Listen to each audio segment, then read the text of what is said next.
तो दोस्तों इस वीडियो में मैं आपको बताऊंगा कि भगवान श्री रामचंद्र जी की एक बहन भी थी। वो कौन थी, उनका जन्म कैसे हुआ और भगवान श्री रामचंद्र जी और उनके भाइयों का जन्म कैसे हुआ। तो शुरू करते हैं। भगवान श्री रामचंद्र जी और उनके भाइयों का जन्म होने से पहले राजा दशरथ और उनकी पहली पत्नी कौशल्या की शांता नाम की बेटी भी थी।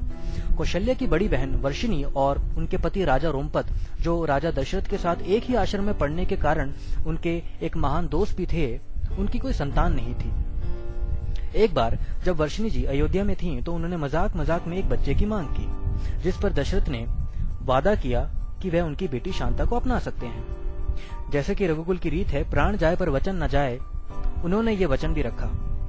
शांता को अंगद के राजा रोमपत जी ने अपना लिया। समय बीतता गया और शांता बड़ी हो गई और अब एक बहुत सुंदर महिला बन चुकी थी। एक दिन वह राजा रोमपत के साथ बातचीत में थी।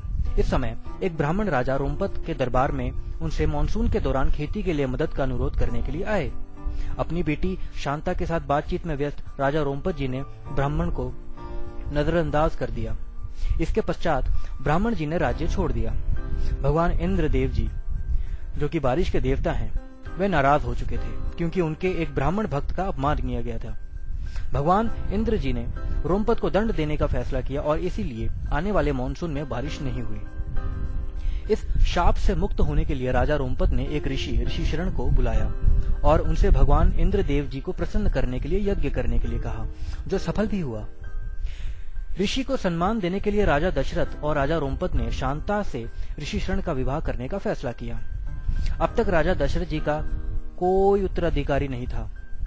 तब उन्होंने ऋषि शरण को उनके लिए यज्ञ करने के लिए बुलाया, जिसके बाद अग्निदेव जी ने यज्ञ से प्रसन्न होकर राजा दशरथ जी को उनकी पत्नियों के लिए एक मिठाई दी, जिनके खाने के बाद राम जी और उनके भाई पैदा हुए।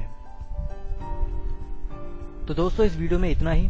अगर आपको ये इन्फॉर्मेशन अच्छी लगी हो, पसंद आई हो, तो प्लीज